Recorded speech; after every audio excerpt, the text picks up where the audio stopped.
I think this is wonderful to be here and to network with different women and hear their perspective on things, because you think you know something and you really don't know it, and it's free information. And how many of you all have ran into some situation you needed an answer and you asked somebody that had the answer but they wouldn't give it to you? Not here at WMV. Isn't that wonderful? It's like, yes, you can find out the information for yourself, but it takes so much time. And wouldn't it be easier if you can just say, my sister, could you please help me with this issue, like my label cost and how I should price my book and stuff like that, without having to go through all these extremes. You know, so we ought to be, we are equipped women to help each other out so that we don't have to spend a lot of unnecessary time finding out things that somebody right next to me knows the answer to. You know, so that helps us push us forward so that we're not stagnated on trying to find these little details,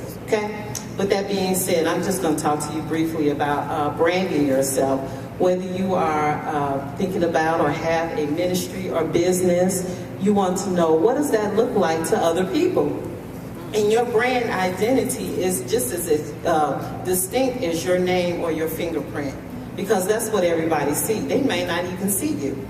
All they might see is a service that you provide online. So when they click online, what are they going to see? Are they going to know that just by looking at your first page, that this is what you provide? Or are you going to make them search it out? Are you going to make them dig for it? If you hand somebody a business card, do they have to read the whole business card to figure out what you do? No, they should not have to do that.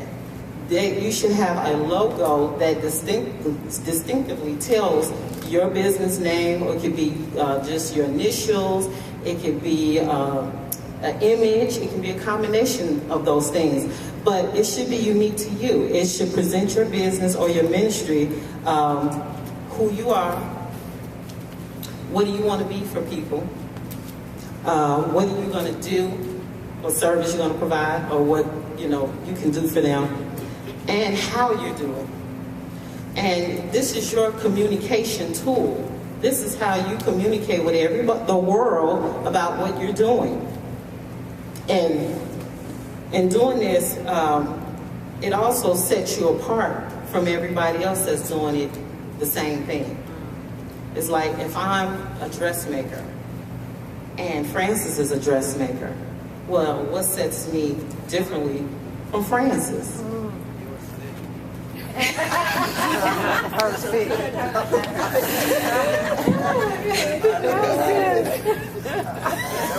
And because people are very, they know what they want, it doesn't mean that Francis is going to take business from me. Right. It just means Francis may do antique sewing, and I might do a modern type. Ebony might want antique, but it still has to be distinct in what it says. And if your business card is not distinct, or it doesn't make somebody say, wow, I want to call this person. I want to see what they're all about. You know, this card looks so good that I want to, call them.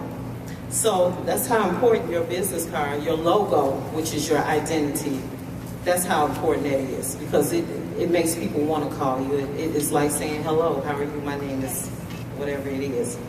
So your brand should be distinguished from others. It should differentiate you from the same type of business somebody else is doing. It should communicate what you're doing or what services you're providing. And it should attract people. It should make people want to call you and see about you, whether you can provide that service to them or not. It should make them want to call you and see. And if you have somebody who, say for instance, Ebony comes to me and says she wants this type of dress. And I said, well, Ebony, after we talked, I don't think I can provide that for you. But Francis, I know someone else who can provide that service. Maybe you should call her instead of say, I can't help you. Come on now. Or even taking on a job that you know you can't do, right, just so that you can do it.